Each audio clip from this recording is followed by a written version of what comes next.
The challenge is getting closer and closer to ending, but you know what? I'm still learning new things about this smartphone. How's it going, guys? I'm Aaron from PhoneDog.com. This is the HTC One X Plus. I'm carrying it as part of a 30-day challenge. Here is what I found out so far.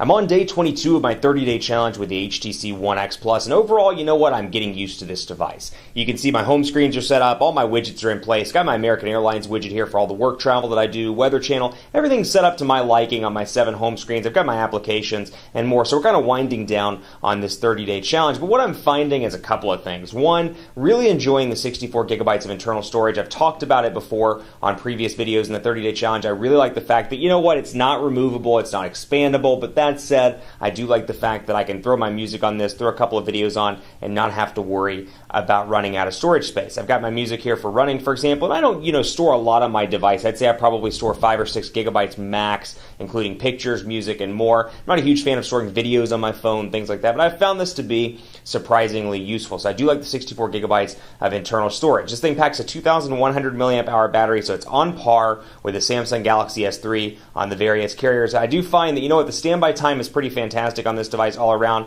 but you know what? The non-standby time, the actual use time, isn't as impressive. And you can see up here, obviously, I've had it off the charger since about 11 this morning. I charged it late this morning, and you can see at 220 with little to no use. I've been using my desk phone for most of my stuff today. You can see that the battery life has declined a little bit, and I should have my battery widget right over here, so 85%, which brings me over to one more thing. I really wish that they put that darn physical percentage indicator up there in the notifications bar. Otherwise, running Android 4.1 here, as you can see by the notifications bar, even though it is customizable, or customized, I should say, to HTC Sense version 4 Plus. Now, this is one of 2 devices that's running Sense 4 Plus. The HTC Droid DNA has it, but what I like about the DNA on Verizon is that it's packing 2 gigabytes of RAM, making it much faster in everyday tasks than this device. And this thing has a quad-core NVIDIA Tegra 3 CPU, and we've done the speed tests, and it's proven to be really impressive all around in terms of the processor department, not just in terms of day-to-day use, but in terms of gaming as well. That said, what I don't like, again, in minor tasks, I do find that there's some lag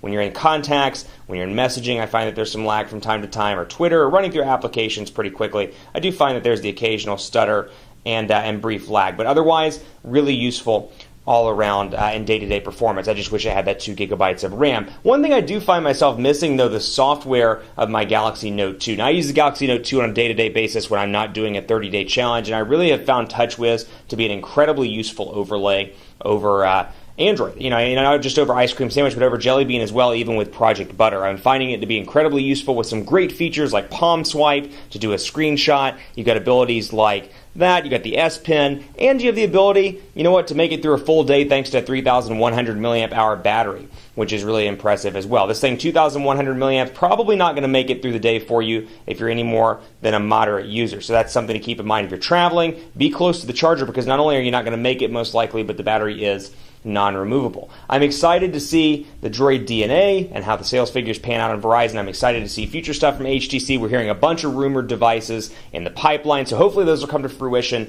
as well. Keep it locked on PhoneDog.com as I continue the final days of my 30-day challenge on the site. Let me know what you want to see in the final videos at PhoneDog_Aaron on Twitter, Facebook, Facebook.com/HiAaronBaker, and on Google Plus at gplus.to/PhoneDog. Otherwise, really enjoying all around the performance, the use, and things like the camera as well. I love that image sense chip, finding it to be incredibly useful. And you know what? It's so incredibly useful that in meetings last week, I was able to take a picture with myself and Mr. Peter Chow, the CEO of HTC. Keep it locked on PhoneDog.com for continuing coverage of my 30-day challenge of the HTC One X. And as always, we'll see you next time.